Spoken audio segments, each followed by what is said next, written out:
get busy on the first couple of subjects for today. Everybody that's okay, say I'm okay. Here's the first subject that I've found so interesting. I want to share it with you. Then I want to talk about personal development, the subject that I started listening to age 25 that revolutionized my whole life, from my mentor, Mr. Earl Shoaff. Here's an interesting subject. Just jot it down now. It's called Enlightened Self-Interest. Enlightened self-interest. It's a fascinating study to study the idea of self-interest. But just make this note, all of us, have self-interest. The key is for it to be enlightened so that everybody wins and no one loses. Our first interest is to survive. What does it take to survive? Our second interest is to succeed. What does it take to succeed? What does it take for me personally to survive and to succeed?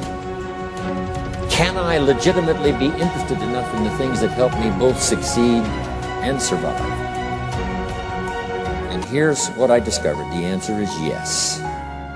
It's possible to exercise self-interest, but to do it in such a way that no one loses, everyone benefits. Key phrase: life was not designed to give us what we need. Life was designed to give us what we deserve.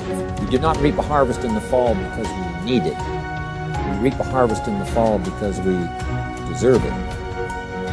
Not necessarily from a moral standpoint. Of course, there are some moral laws as well, spiritual and moral laws. But just the basic laws that simply say if you wish to reap, you must plant. So jot this down. Reaping is reserved for the planters. And the reason they reap is because they deserve it. They're the planters. They deserve to reap. Interesting Bible phrase that says, if you keep knocking, you'll find open doors. Good phrase to jot down. If you keep knocking, you'll find open doors. Doors of opportunity. Doors of a chance to meet someone. Doors open for association. Doors open to find someone special. Doors open to find a unique business colleague. If you keep knocking, the phrase says, doors of opportunity are open to those who continually knock. So we don't find open doors of opportunity because we need them. We find them because we deserve them. Only those who knock deserve to find an open door. But the promise is, if you continually knock, you'll find doors of opportunity. It says, if you search, you will find. So make the note, it's good. Finding is reserved for the searchers because they deserve it. Now, at first they may have needed it, but they now know that just needing it is not sufficient. But if they need it, now they must qualify for it. The reason why you're going to be blessed with good ideas this weekend is because you've come searching. You've gotten on an airplane to come searching. You got in your automobile to come searching. You got here searching. Now you're ready to receive. For those who search, they will find answers. They will find plans, imagination to stir yourself into action for future benefit. So if you search, to find a good idea, you must go looking and searching. You've got to go to church. You've got to go to class. You've got to go to the seminar. You've got to go to the library. You've got to go to the books if you wish to find. Rarely does a good idea interrupt you. Rarely. But if you will search, you will find. So we get not what we need, but we get what we deserve. It says if you ask, someone has an answer. If you keep asking, the answers belong to you. Because by virtue of asking, you have qualified.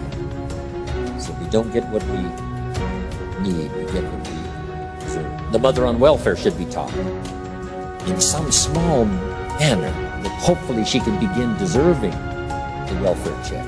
Not getting it because she needs it, but now starting to get it because she deserves it. If the welfare worker says to Mary, Mary, I brought a bucket of paint and a paintbrush, and the next time I come, if the door is painted and the fence here in front is painted, I give you the check for $450. Not that painting the door and painting the fence is worth $450. It's not worth that much, but it is the beginning of the process. So make that note.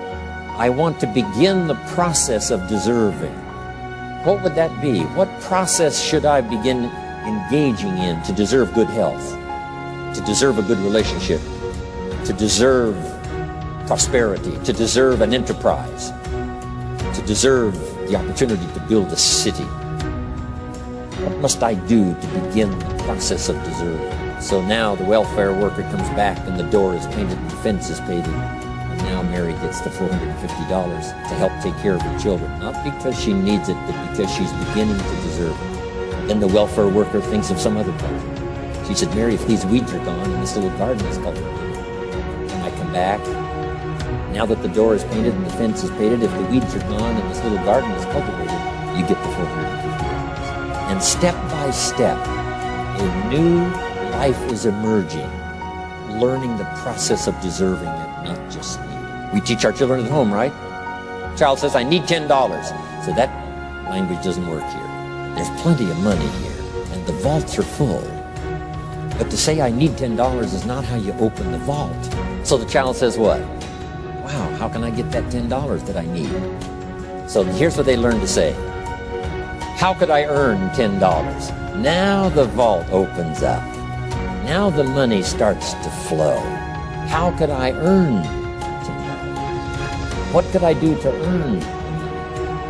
Not to get the money because you need it. Maybe you need the money. That's, all of us have needs.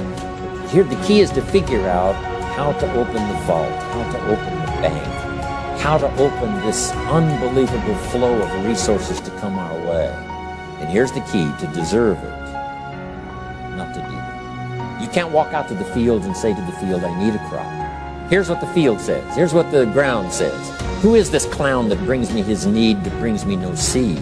So jot that down. Take your seed to the marketplace, not your need.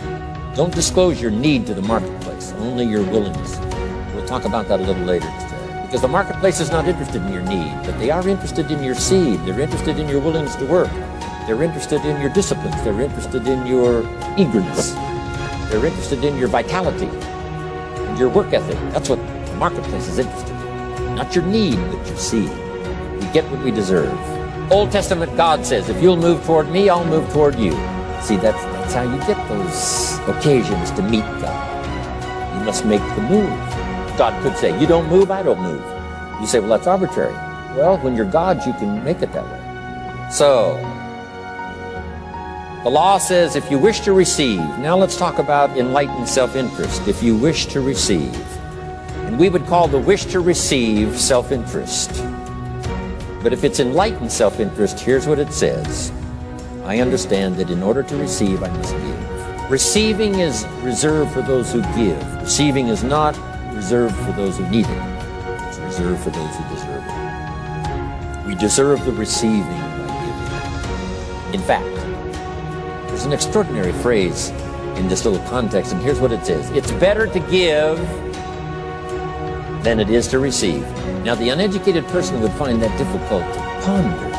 Why would it be better to give than it is to receive? So let me give you one of the better phrases for the day. Here it is. Giving starts the receiving process.